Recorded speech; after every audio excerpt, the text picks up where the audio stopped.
નમસ્કાર. આજના આ રસપ્રદ વિશ્લેષણમાં તમારું સ્વાગત છે. તો ચાલો ક્યાંય આડાઅવડા ગયા વગર સીધા જ મુદ્દા પર આવીએ. હું આ જ ગામનો એક સાક્ષી છું અને માનો યા ના માનો, આપણા આ એકદમ શાંત અને સામાન્ય ગામડાનો દિવસ અચાનક કોઈક અદૃશ્ય, ન દેખાય તેવી વસ્તુથી ડહોળાઈ ગયો. આ આખી ઘટના જેટલી રમૂજી છે ને, એટલી જ આપણા સમાજની વિચારધારા ખુલ્લી પાડનારી પણ છે. આ માત્ર હસવાની વાત નથી હો, આ તો સીધો આપણા માનવ સ્વભાવનો અરીસો છે. આખી ઘટનાની શરૂઆત જ પેલી ભયંકર રાડથી થાય છે. મફુજી બચાવો, મરી ગયા! હવે તમે જ વિચારો, આપણા ગામના આટલા મોટા, સમજુ અને હંમેશા રોફ જમાવતા માણસો એવી કોઈ વસ્તુથી જીવ બચાવીને ભાગી રહ્યા છે જે ખરેખર ત્યાં છે જ નહીં. હા, બિલકુલ નહીં. કોઈ અદૃશ્ય મારથી બચવાની તેમની આ દોડાદોડી જોવાની ખરેખર મજા પડી જાય એવી હાસ્યાસ્પદ સ્થિતિ ઊભી કરે છે. તો હવે આપણા મનમાં સૌથી મોટો પ્રશ્ન એ થાય કે યાર, એક સાદી અને એ પણ પાછી અદૃશ્ય લાકડી આખા ગામમાં આટલો મોટો ગભરાટ કેવી રીતે ફેલાઈ શકે? આ જ તો મુખ્ય રહસ્ય છે. જુઓ, આ કોઈ સામાન્ય શારીરિક હાસ્ય એટલે કે સ્લેપસ્ટિક કોમેડી નથી, પણ આ ઘટના બહુ જ સુંદર રીતે એ દેખાડે છે કે આપણા ગામડાઓમાં લોકો વચ્ચેનો સામાજિક વિશ્વાસ કેટલી સહેલાઈથી તૂટી શકે છે. એક નાનકડી મજાક કેવી રીતે લોકોના મનનો ઊંડો ડર બહાર લાવી દે છે, એ સમજવું ખરેખર બહુ જ રોમાંચક છે. માણસનું મગજ ડરમાં કેવી રીતે કામ કરતું બંધ થઈ જાય છે એ જોવું હોય ને, તો આ કિસ્સો ઉત્તમ છે. વાસ્તવિકતા સાવ જ સામાન્ય છે. કોઈક પાછળથી ખાલી લાકડી કે બાટલો ફેરવીને મજાક કરી રહ્યું છે, બસ. પણ આપણા વડીલોનું તારણ સાંભળીને તો તમે દંગ રહી જશો. કોઈ પણ તર્ક વાપરવાને બદલે તેઓ સીધા જ વીજળીની ઝડપે એવા નિષ્કર્ષ પર પહોંચી જાય છે કે આ તો કોઈ અદૃશ્ય ભૂત છે અથવા તો કોઈ મેલી વિદ્યા કરી રહ્યું છે. મતલબ સીધો જ કૂદકો. તર્ક તો જાણે ક્યાંય ગાયબ જ થઈ ગયો, પણ ડરના માહોલમાં લોકોને આ જ સાચું લાગે છે. વિભાગ 1: સ્લેપસ્ટિક કોમેડીનું વિશ્લેષણ, અદૃશ્ય ભૂત અને દૃશ્યમાન માર. હવે આ શારીરિક કોમેડી કેવી રીતે જમાવટ કરે છે એ જરા બારીકાઈથી સમજીએ. સૌથી પહેલાં શું થાય છે? અચાનક જ પીડાથી એક મોટી રાડ ફાટી નીકળે છે. ઓહ! ત્યારબાદ જાણે ખરેખર લાકડી વાગી હોય એવો અહેસાસ કરાવવા હવામાં જોરદાર કૂદકો મારવો કે પછી લંગડાવવું. ત્રીજું પગલું તો એકદમ નાટ્યાત્મક છે. સીધા જ જમીન પર પટકાઈ જવું અને છેલ્લે ખાલી હવામાં ડરથી આંગળી ચીંધીને કોઈ અદૃશ્ય દુશ્મનને બતાવવાનો પ્રયાસ કરવો. આ બધી જ એક્શન એટલી અતિશયોક્તિવાળી છે કે આ કાલ્પનિક માર આપણને હસી હસીને બેવડો વાળી દે છે.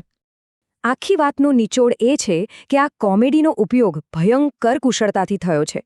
વિચારો કે આપણા ગામના મોભીઓ, પુખ્ત વયના લોકો એકદમ ખાલી જગ્યાથી ડરીને સંતાઈ રહ્યા છે. જે હુમલાખોરનું કોઈ અસ્તિત્વ જ નથી તેની પર ગુસ્સો કરી રહ્યા છે, રાડો પાડી રહ્યા છે.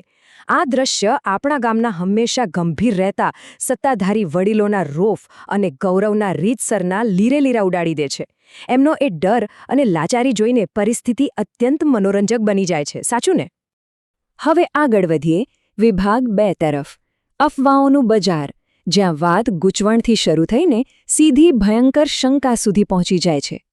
આ બધી અફવાઓના કેન્દ્રમાં એક જ શબ્દ ઘૂમરાયા કરે છે, અને એ છે મેલી વિદ્યા. જુઓ, આપણા ગામડાઓમાં એવું સામાન્ય રીતે બનતું હોય છે કે જ્યારે પણ કંઈક અકળ ઘટના બને, જેની કોઈ સમજણ ન પડતી હોય, ત્યારે તરત જ કોઈક કાળા જાદુને દોષ આપી દેવામાં આવે છે. બસ, ગામમાં મેલી વિદ્યાના આક્ષેપો આગની જેમ ફેલાવા લાગ્યા. અદૃશ્ય લાકડી પાછળ કોઈ ભૂત છે કે ગામના જ કોઈકનું ષડયંત્ર?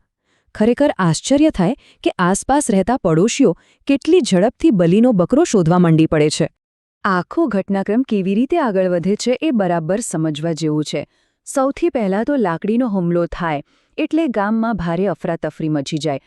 તરત જ બીજું સ્ટેપ, ગામના વડીલોની તાબડતોબ સભા બોલાવાય છે અને જવાબો માંગવામાં આવે છે. પછી ત્રીજું પગલું, જ્યાં ધીમા અવાજે અફવાઓ અને ભૂતપ્રેતના દાવાઓ ચાલુ થાય છે. અને છેલ્લે આ આખી વાત એક ચોક્કસ આક્ષેપમાં પરિણમે છે, જ્યાં ફૂમતા કાકા અને મોંઘી જેવા ગામના સીમાંત અને સામાન્ય લોકો પર સીધું નિશાન સાધવામાં આવે છે. વિચાર તો કરો, એક સાદી મજાક જોતજોતામાં એક સામુદાયિક ખટલામાં ફેરવાઈ ગઈ. હવે આવે છે વિભાગ 3: ગામમાં સત્તાનો સંઘર્ષ. અહીંયા આપણે જોઈશું ટોળું વિરુદ્ધ એકલા માણસની લડાઈ. આ સભામાં સત્તાનો પાવર કોની પાસે છે એકદમ સ્પષ્ટ દેખાય છે. એક તરફ છે આપણા ગામનું આખું ટોળું, જે તાત્કાલિક પુરાવા અને કબૂલાત માંગે છે. તેઓ પોતાની સંખ્યા અને સત્તાનો પૂરેપૂરો ફાયદો ઉઠાવી રહ્યા છે. અને બીજી તરફ બિચારા ફૂમતા કાકા સંપૂર્ણપણે એકલા પડી ગયા છે અને વારંવાર પોતે નિર્દોષ છે એ સાબિત કરવા ફાંફા મારી રહ્યા છે.